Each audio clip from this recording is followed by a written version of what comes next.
योगेन चित्तस्य पदेन वाचां मलं शरीरस्य वैद्यकेन योपाकरोत्तं प्रवरं मुनीनां पतञ्जलिं प्राञ्जलिरान्तोऽस्मि पतञ्जलिं प्राञ्जलिरान्तोऽस्मि।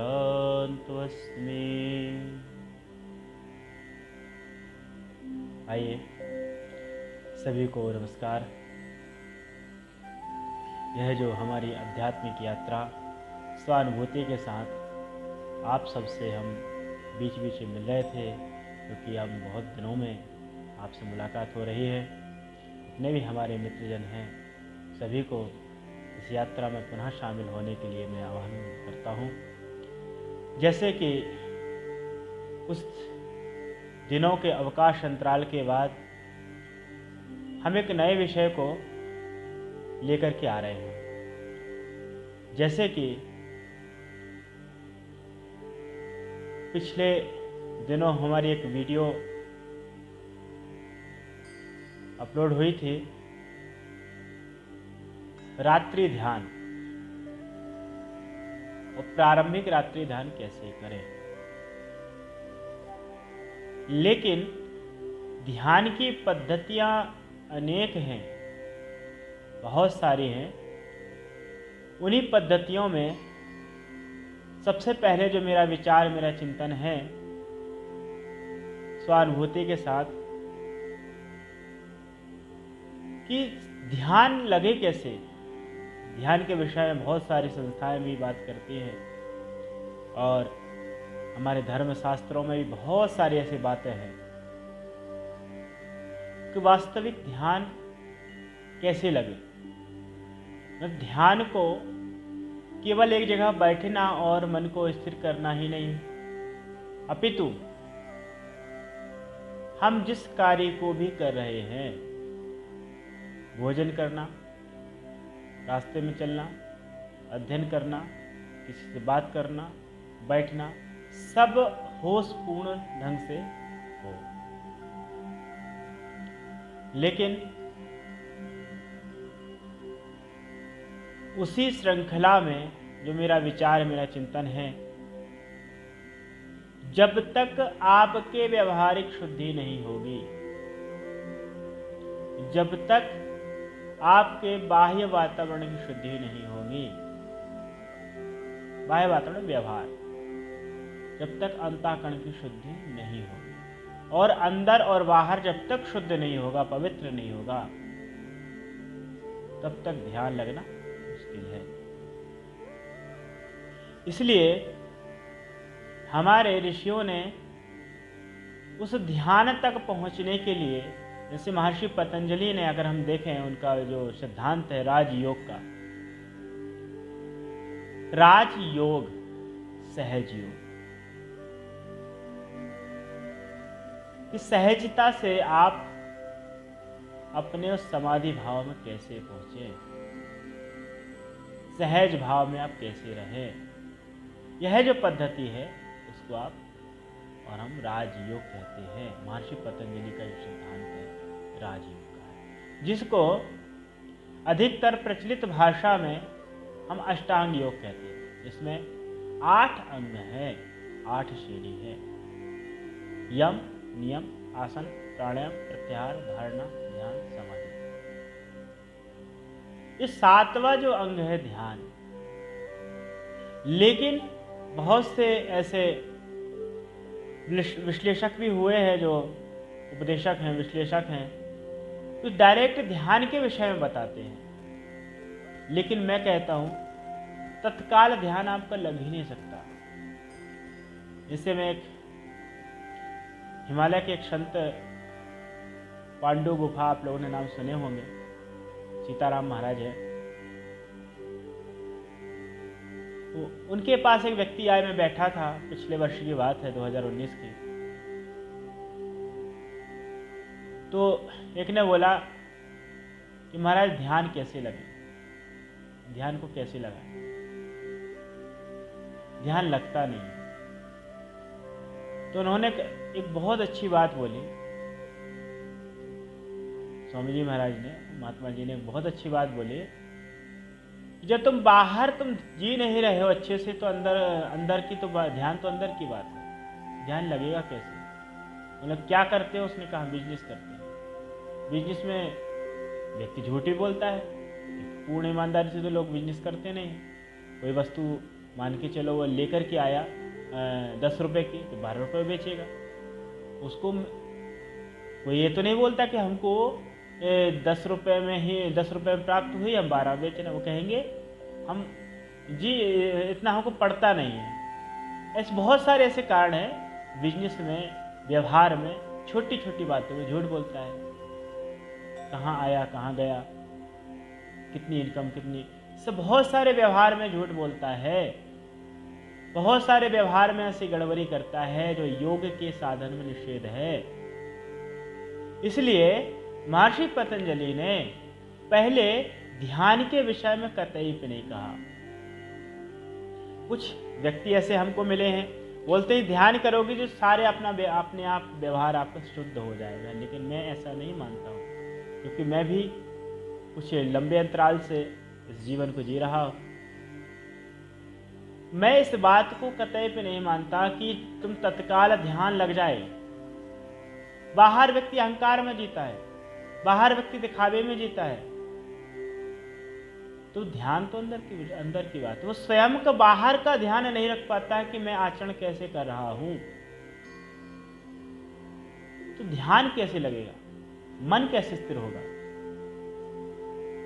तो फिर भगवान भी कहते हैं ना, मन को स्थिर कैसे करें? कहते अभ्यास। और महर्षि पतंजलि भी कह रहे हैं अभ्यास वैराग्याभ्याम तन्निरोधा। अभ्यास और वैराग्य से आपका मन, आपका चित्त निरुद्ध हो जाएगा, शांत हो जाएगा। तो अभ्यास किसका करना? महर्षि पतंजलि 5 यम और 5 नियम बताए। 5 यम जो है,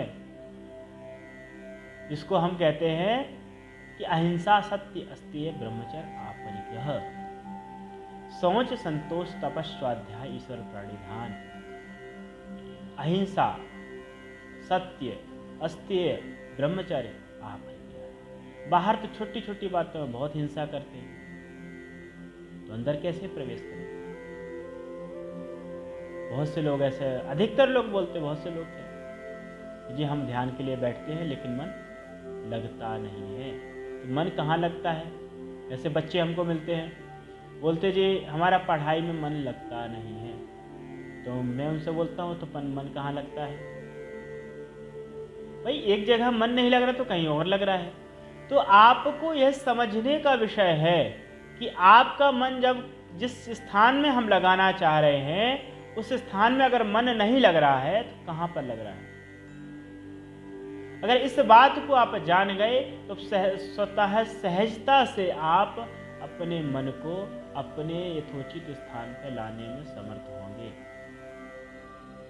छोटी छोटी सी बातों में, जैसे व्यवहारिक विषय में, अगर आपका व्यवहार ठीक है, अगर आपका व्यवहार सधा हुआ है, तो आपको अंदर प्रवेश करने में कोई नहीं रोक पा रहा है। बाहर का व्यवहार क्या है? अहिंसा, सत्य, जो महर्षि पतंजलि ने कहा है। अहिंसा मतलब हिंसा का त्याग। किसी को भी किसी व्यवहार में, जैसे हम क्या बोलते हैं, हाँ जी हमको कोई दुख ना दे। क्यों? तो हम दुख दे किसी को, ये भी तो विचार करना है। जब हम किसी को दुख ना दें या फिर किसी के द्वारा हमको दुख ना हो, तो ऐसी अपेक्षा करते हैं, ऐसी कामना करते हैं, तो हमारे द्वारा किसी को दुख ना हो ऐसे भी हमको अपेक्षा करना चाहिए। अहिंसा क्या है? हमारे द्वारा किसी को भी मानसिक, वाचिक और कायिक किसी भी प्रकार से दुख ना हो। तो आपको लगेगा, माता पिता अपने बच्चों को अधिकतर ग्रस्त में देखने के लिए आएगा, जैसे गुरु अपने विद्यार्थियों को, अपने शिष्यों को अगर वो डांटते हैं और दंड देते हैं तो वो भी हिंसा है। और एक बहुत सारी ऐसी बातें उठ के आएंगी, माता पिता अपने बच्चों को मारते हैं, डांटते हैं, वो भी हिंसा है। राजा या फिर कोई न्यायाधीश किसी को अगर सजा सुनाता है वो भी हिंसा है। लेकिन धर्म पूर्वक, जिससे कि किसी भी प्राणी की, किसी भी जीव की अगर आत्मा से संबंधित दुख ना हो, अर्थात कि मतलब उसके सुधार के लिए से न्यायाधीश किसी को न्यायोचित ढंग से किसी को दंड दे रहा है तो न्यायाधीश नहीं दे रहा है, आप विचारना कौन दे रहा है, उसके नियम। किसी ने चोरी की, अगर उसको चोरी का दंड अगर न्यायाधीश सुना रहा है तो उसके नियम हैं कुछ, वो नहीं सुना रहा है। माता पिता बच्चों को अगर किसी गलत कार्य के से रोकते हैं, डांटते हैं, तो वो माता पिता को दोष नहीं है, क्योंकि उनका कर्तव्य है। और जहां स्वकर्तव्य है, जहां स्वधर्म है, वहां पर किसी भी प्रकार की हिंसा नहीं सिद्ध होती है। जैसे राजा किसी को अगर दंड सुना रहा है तो उसको किसी प्रकार का दोष नहीं है, लेकिन न्यायोचित ढंग से। गुरु अपने शिष्य को दंड दे रहा है तो ऐसे नहीं दे देता है कि किसी प्रकार से उसको प्रताड़ित करने की भावना नहीं रहती, कि शिष्य का उत्थान हो। जैसे कुम्हार घड़े का निर्माण करता है तो एक तरफ से तो सहारा देता है, एक तरफ से तो करता है। वैसे माता पिता, गुरुजन और जो समाज को सुधारने के लिए जो कानून है, एक तरफ तो हमको सहारा दे रहे हैं, लेकिन एक तरफ उनको दंड भी देना पड़ेगा, तो वो हिंसा में नहीं आता। तो अधर्म पूर्वक किसी को भी, किसी भी जीव को किसी भी प्रकार से हिंसा मतलब दुख ना देना, ये अहिंसा है। अहिंसा प्रतिष्ठायाम तत्सन्निधो वैर त्यागः, ये महर्षि पतंजलि भी कह रहे हैं। तो ऐसे ऐसे अहिंसा, सत्य, अस्तेय, ब्रह्मचर्य, अपरिग्रह, 5 यम 5 नियम, इसके विषय में हम चर्चा करते रहेंगे। आज का जो विषय था हमारा, हिंसा के त्याग से कैसे ध्यान की प्राप्ति हो। जब आपके अंदर जियो और जीने दो का जब भाव आएगा तो आपका अंतःकरण शुद्ध होने लगेगा, आपके अंदर राग द्वेष नहीं रहेगा। जब ऐसी स्थिति आएगी, आपका मन भी मन की जो चंचलता है धीरे धीरे धीरे धीरे वो सहज होने लगेगी। तो आपका मन सहजता की ओर अग्रसर होगा। ये है व्यवहार की शुद्धि, क्योंकि जब आपका व्यवहार ठीक रहेगा तो आपका अंतःकरण भी शुद्ध होगा। उसके बाद यम नियम, फिर आसन, प्राणायाम, प्रत्याहार, धारणा, इसके विषय में हम चर्चा करेंगे। यह श्रृंखला हम थोड़ा लंबी चलेगी।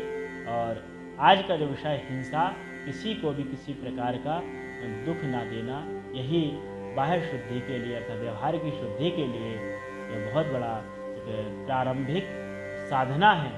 तो जो इस अहिंसा रूपी साधना को धारण करेंगे तो निश्चित है उनका मन भी शांत होगा।